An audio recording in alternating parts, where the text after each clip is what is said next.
Psychological explanations of offending behavior, Eysenck's theory.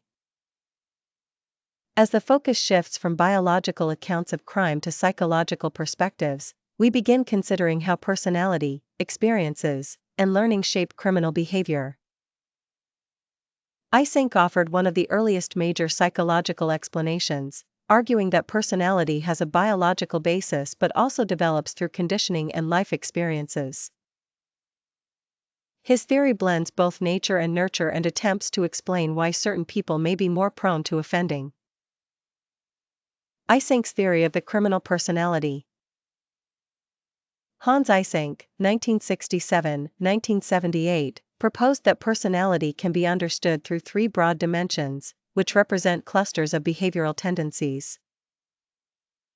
Two of these dimensions, extroversion and neuroticism, form the core of his theory, and a third dimension, psychoticism, was added later. The three dimensions. Extroversion, introversion. Extroverts are sociable, outgoing, and seek stimulation.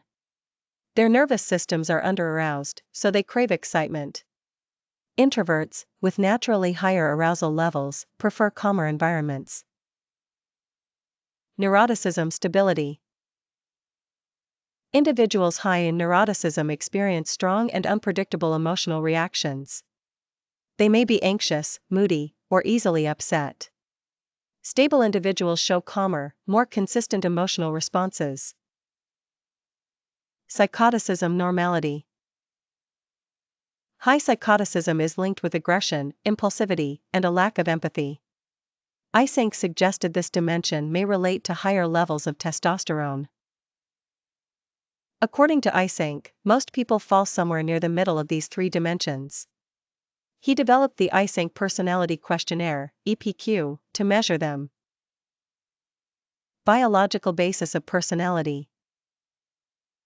Eysenck argued that personality has a genetic component. He claimed that about 2/3 of personality variation can be traced to inherited factors. Extroversion is related to arousal in the brain's reticular activating system. Low arousal leads people to seek stimulation, e.g., risk-taking, while naturally high arousal leads to avoidance of overstimulating environments. Neuroticism is linked to the reactivity of the sympathetic nervous system. Highly reactive individuals respond intensely to stress, fight or flight, whereas stable individuals remain calm.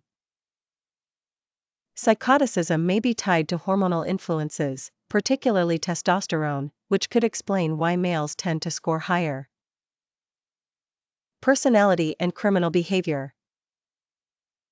Eysenck believed that certain personality profiles are more likely to lead to criminal or antisocial behavior because of the way these individuals respond to punishment and reinforcement. Arousal and risk-taking. Extroverts, due to underarousal, seek excitement and may engage in risky acts. Combined with high neuroticism, which produces strong emotional reactions, they may respond impulsively to threats or frustration. Learning and conditioning. Eysenck applied behavioral learning theory to his model. In typical development, antisocial behavior is discouraged through punishment. Over time, most people learn to avoid actions that bring negative consequences.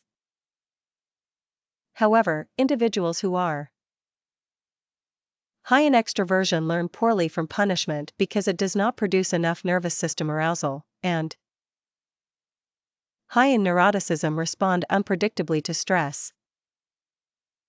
May not effectively internalize societal rules. They fail to associate wrongdoing with anxiety or guilt, making antisocial behavior more likely to persist. Psychoticism. High psychoticism is especially associated with aggression, lack of empathy, and impulsivity, making offending behavior more probable.